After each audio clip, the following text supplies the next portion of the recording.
He said, "You have me fired up with your great content gold rush of 2021 enthusiasm. Do you believe that this gold rush will be across all mediums and content types, from features to TV to documentaries and so on?"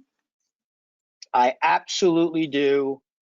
And for everyone who says that we are saturated with scripted TV, I say to you, we're not even close to the top yet. And not only are we not close to the top yet, but so many of these productions have had to shut down. So many of these productions, so many of these shows that likely would have gone for 3 or 4 or 5 seasons, may be done entirely because, look, the casts move on.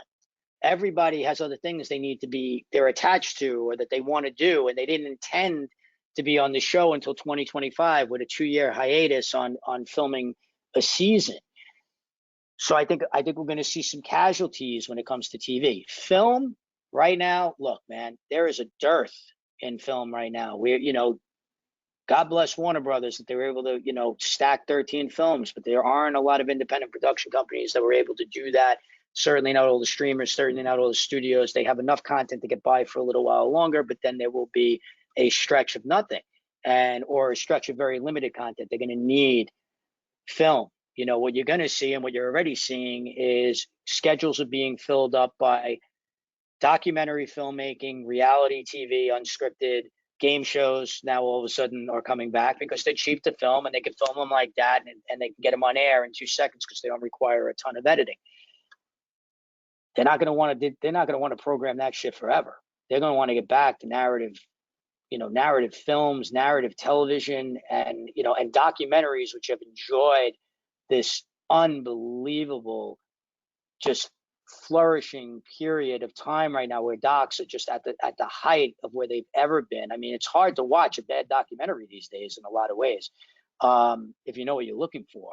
I think that's going to continue to thrive as well. I'll tell you what I find fascinating, by the way, documentary filmmakers, because all of this falls into this idea of a sea change that's happening in this business, and it's happening like crazy. It's fascinated me that nobody has done a documentary on the convergence of tech and entertainment, because what's happening with never mind Stage 32 and in the middle of all this shit, but Warner Brothers made it. It's HBO Plus. It's all part of. It's a convergence of tech and entertainment. Okay, Netflix. It's tech. People want to say it's a streaming company. It's a tech company. It is a freaking tech company. That's what it is.